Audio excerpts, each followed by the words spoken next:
I got rejected a couple times, and then I just kept asking and asking and asking. And I remember my dad saying, just stick with it. Someday you'll have your day. And then I came back, I think, 2 years later and finally got an agent.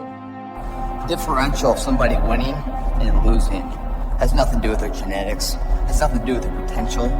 It's their perseverance, always showing up. A person that's willing to gamble. If you show up, then you have a chance. If you don't show up, the outcome's simple. Never there, like an audition. If you show up to the audition, there's a chance you might get the part. If you're too scared to show up and you sit back at home, wondering what if and everything else, no one in hell is going to call you an opportunity because you weren't present. The winners always show up. They're willing to lose in order to gain. Big mental thing there, guys. Everyone can take action.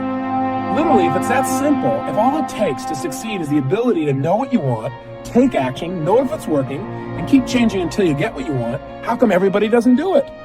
You go after it. You give it all you have. If you lose, at least you try, man. I failed. It's 10 times more of a man than someone said, what if? Because what if never went to the arena. The reason is fear. And the fear is usually fear of failure or success or rejection. But the real word I would use for this thing we're afraid of is pain. When you guys find a fear, that fear will either create you or destroy you. I love fear. The reason why? Behind every fear is the person you want to be. Fear is self-imposed, meaning it doesn't exist. You create it, you can destroy it too. It's an intangible. If you face your fears, guys, you will realize it's not that big. You face your fears, you become the person you want to be. You run from your fears, you're not living. You're alive, but you're not taking the freedom. You're not running the day. The day's running you. You always be the servant, not the master, guys. If you find a fear, the quickest, easiest way you can beat it is initially, right when it comes in. If you allow it to sit, it will grow roots and start breaking you down, destroying the potential of the person you can be. Again, the champions, guys. It's not their potential, it's not their genetics. It's their perseverance. They always show up, always willing to fail, because in failure, that's part of success. Success is not, a marathon of life with just ups. Success is formulated through failures, through facing your fears, through falling down and getting back up. That's what creates the champion. Success does not define us. We define the success.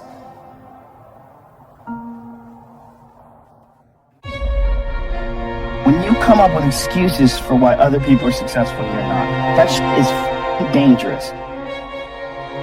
We all go through hard times. We all go through depression. We all go through doubt and moments in your life where it's really difficult and you're trying to figure out what the your path is going to be. It's hardish, but that is what makes you a person. And those difficult moments are what build your character.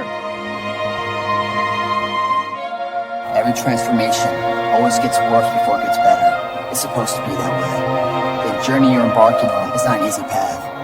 It's not for the ill-hearted or the weak-natured. It's for the strong people. And before you embark on this journey, mentally, you have to prepare yourself for it, knowing it's going to get worse before it gets better.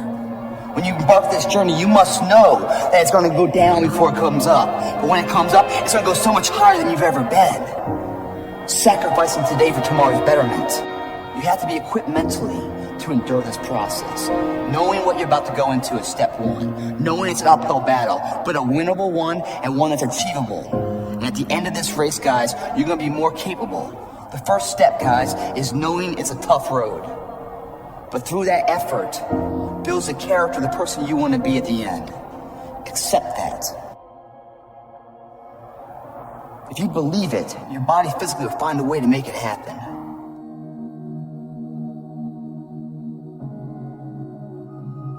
This ain't about talent, right? It's an easy fix. If it's not about talent, what it's about? It's about effort. And all you need for effort, right, is you just gotta click on that hungry switch. So as you look at yourselves, make it important that you find some way to use your talents and gifts that generate the income that allow you to control your destiny. I read something that said, either you control your destiny or someone else will.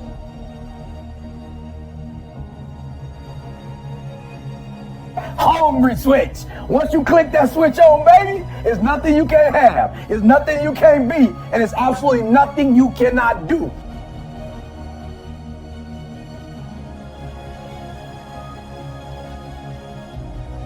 I could do 140 push-ups non-stop after warming up. I couldn't do that when I was 20 years old. And the reason that I do that, the exercise reduces the possibility of cancer reoccurring by 32% or spreading by 30%. It helps to reverse the aging process and keeps you younger, keeps your mind sharper, and allow me to take care of my temple so I can continue to do my work. So that you can continue to do the good work that you were sent here to do. So you got to make it important to take care of yourself. Put that at the top of the list. Because you can't do well and can't do good work if you don't feel good. It's an easy fix. If E.T. can do it, anybody can do it. When you study the greats and you ask yourself, what makes the great great, the great hungry? Listen to me, I'm not talking about those who were just born from the bottom. I'm talking about people who was born at the top and who stayed on the top. How did they do it? They was hungry. Who's impacting you? Who's in your ear? What influence do they have on you? So practice the principle of OQP, only quality people. And somebody's saying, Les, can I change them? No, it's a full-time job changing yourself. We talk about effort, right? Yep, we're talking about the gap, right? The gap between where you are and where you want to be. Evaluate where you are. Look at it, assess yourself. Assess yourself and assess the situation. What brought you there? What has brought you to this point? What did you learn from it? Are you learning anything? Or are you doing it over and over and over again? Somebody said that insanity is doing the same thing in the same way, expecting a different outcome. Don't let this year be like last. And if last year was great, still don't let it be that way. Raise the standard.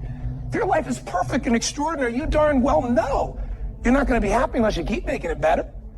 That's what makes us feel alive. It's not what we get that make us happy. It's who we become and what we're able to give because we become more. If you want to begin to move, you've got to clear your mind of all the unnecessary luggage and baggage that's weighing us down. You're going to have people to do things to you. Things are going to happen to you. And the most important thing to do is to harness your will and let it go. And move so you can grow. So you can get on with your life. It doesn't matter about what happens to you. What matters is, what are you going to do about it? If there's anything that'll shift your life, that'll get you to thrive in a difficult situation, is take some massive action. Try something else. Change it, try it, move it. Progress equals happiness. If you can start to make progress, if you can get yourself going, even if it's not perfect, if it doesn't work, you know what to do. Just change your approach. If that doesn't work, change your approach. So often in life, people don't begin the journey because they're not quite sure what to do or how to do it right or how to do it perfect.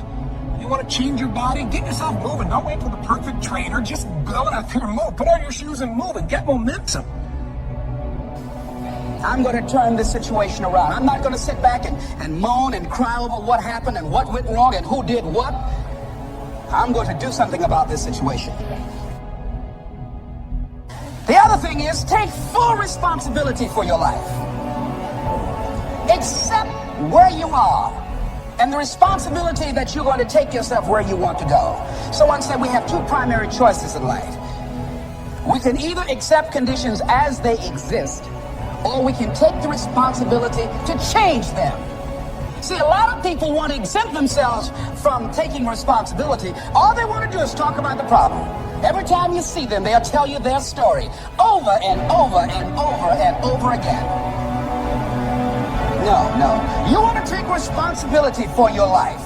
I got me here, I can get me out of this. And I'm getting out. I'm not going to be a volunteer victim. And so all you're looking for are new breakthroughs through practice and practice and practice. You'll get better and better and better. And there's still some things that will happen to you that will catch you on the blind side that you did not anticipate. You get knocked down, but you won't be knocked out. And so I say to you, it's possible you can live your dream if it's becoming a diamond, if it's having more, if it's achieving more, if it's being a better father, being a better mother, whatever it is, overcoming addiction, changing our society. It's possible you can live your dream. It's necessary that you have a plan of action, that you're resilient, that you stick to, and you work with the system, that you work with people, that you give support, and that you be there for them, that you have the vision and never give up, that you become creative and relentless and keep on coming back again and again and again, and that it's you that you got to take personal responsibility to make it happen, and that it's hard. Easy is not an option. And when life knocks you down, jump back up and say, it's not over until I win. Forget about your past and make the rest of your life the best of your life.